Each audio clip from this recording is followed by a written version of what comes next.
but karai, karai, karai, karai, korai, karahi. Hello everyone, আসসালামু আলাইকুম। আশা আপনারা সবাই ভালো আছেন। চলুন আপনাদের সাথে একটা রেসিপি শেয়ার করি আজকে। অনেকদিন আপনাদের সাথে কোনো রেসিপি শেয়ার করা হয় না। আর আজকের যে রেসিপিটা আমি বানাবো সেটা হচ্ছে পাকিস্তানের লক্ষ্মী বাজারের বাট কড়াই, কড়াই, কড়াই, কড়াই, কড়াই, কড়াহি, কড়াহি, যেটাই বলে। এনিওয়েজ, কড়াই কিন্তু অনেক ধরনের হয়। আমরা যেটা মোস্টলি তো আমাদের বাসায় খাই সেটা হচ্ছে চার্সি চিকেন কড়াই, যেটা easy busy just tomato and black pepper. But আজকে আমার যে বাট কড়াই হবে এটাতে অনেক মশলা যাবে। But still I would say no same like other curries, still I would say অনেক অল্প। কিন্তু আজকে আমি মশলা ব্যবহার করছি ফাইনালি। আপুরা আপনারা আমাকে অনেক ভালোবাসা দেবেন আমি জানি। তো এখানে আমার দুইটা চিকেন আছে, বড় একটা চিকেন আছে, মিডিয়াম, সো মিডিয়াম তন্দুরি, আর একটা রোস্টার যেটা বড়, দুইটা আছে। প্রায় এখানে আমি বলবো 3-3.5 কেজির মতো আছে। সো এটার জন্য আমার যা যা দরকার আমি চেষ্টা করব, মাঝে মাঝে ভুলে যাই, কমেন্টে লিখে দেয়। অর এলস প্লিজ পুরো ভিডিওটা দেখবেন সব কিছু লাইক ইনগ্রেডিয়েন্টস অ্যান্ড কোয়ান্টিটি দেখার জন্য। তো চলুন শুরু করি। তো এবার আমি একটা পাত্রে পরিমাণ মতো তেল আর বাটার দিয়ে এরপর হচ্ছে পেঁয়াজ দিয়ে দিব 3টা বড় বড় কেটে, একটু সতে হলে টমেটো দিয়ে দেবো, ওটাকে করতে দিয়ে দেবো। টমেটো 3টা না দিলেও চলতো অ্যাকচুয়ালি, যেহেতু পেঁয়াজ আছে। এরপর আমি ব্ল্যাক পেপারকর্ন, যেটা কালো মরিচ, ওটা নিয়ে নেব 1 টেবিল স্পুন পরিমাণ, জিরা নিব 1 টেবিল স্পুন পরিমাণ।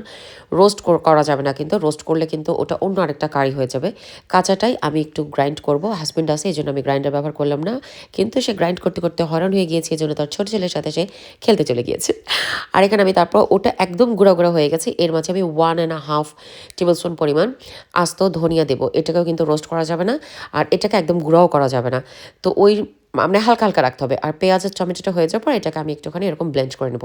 গুঁড়া মশলা থেকে আমি যে বানিয়েছিলাম যেটা, ওখান থেকে 2 টেবিল স্পুন পরিমাণ দিব, 2 টেবিল স্পুন পরিমাণ আদা রসুনের পেস্ট দেবো। আমি ভুলে গিয়েছিলাম, যদি শুরুতে পেঁয়াজের সাথে ফ্রেশ আদা রসুন দিতে পারতাম না, এটা স্বাদ আরও অনেক হতো, ট্রাই করবেন।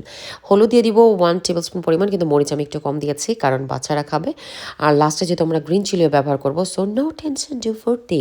মশলাটাকে আমি ভালো মতন কষাবো, কষাতে কষাতে এরকম তেল ছিঁড়ে আসবে যখন, তখন আমি আমার পুরা মাংসটা, এখানে প্রায় 3 কেজির মতো বললাম, তো দিয়ে দিব, লবণ দিয়ে দিব।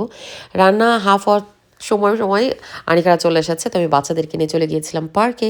জীবনে যেমন রান্না করারও জরুরি আছে, নিজের খেয়াল রাখাও জরুরি আছে, বাচ্চাদেরকে সময় দেওয়া জরুরি আছে, পরিবার পরিজন বন্ধু বান্ধব সবার খেয়াল রাখাটাও জরুরি আছে।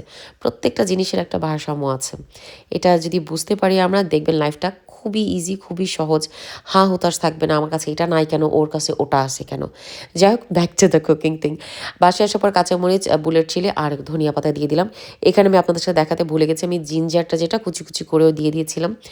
ট্রাস্ট মি, এটা একদম দোকানের যেটা বাট কারাই যেটা ধাবা স্টাইল বলতে পারেন, ওই টেস্টটাই পাবেন।